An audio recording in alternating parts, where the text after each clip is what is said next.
Monsieur Le Sage était maître brodeur, donc effectivement, il nous a appris tout ce qu'on sait aujourd'hui. Donc ça, c'est, je crois, quelque chose de tellement... C'est un bel héritage.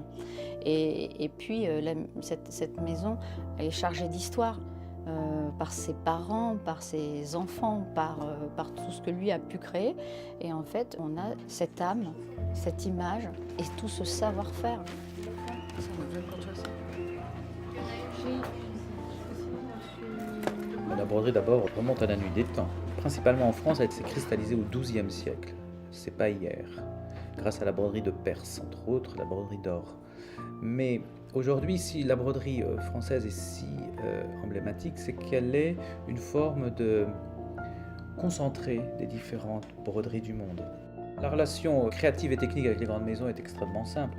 Les studios ont des envies créatives, ils nous envoient des sketchs, ça peut être une idée, des photos, deux mots. À nous de nourrir cet univers avec des archives, premièrement, des créations que l'on ferait spécialement quand on en a le temps, que le client le souhaite, et lui apporter également un choix de matière qui pourrait nourrir sa création et son univers.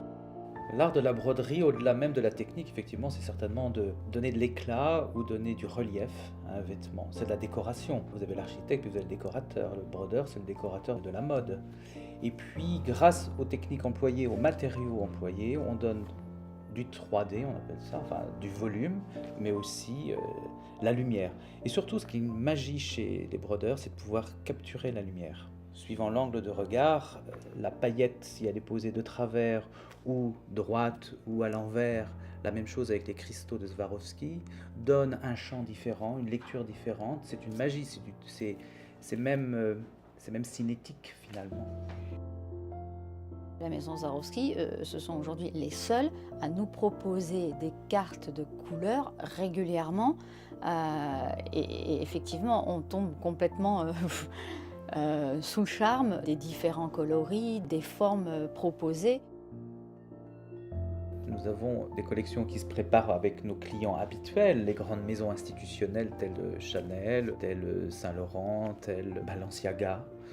C'est la création qui nous nourrit. En même temps, il y a un devoir, je pense, mais aussi un plaisir d'aller vers les nouveaux talents. Alexandre Vauthier ou Maxime Simoins ou Marie Catransou, ou Bouchra Jarrard, que sais-je encore d'autres nouveaux talents. Ce sont des langages qui nous intéressent et que j'aimerais beaucoup partager avec eux.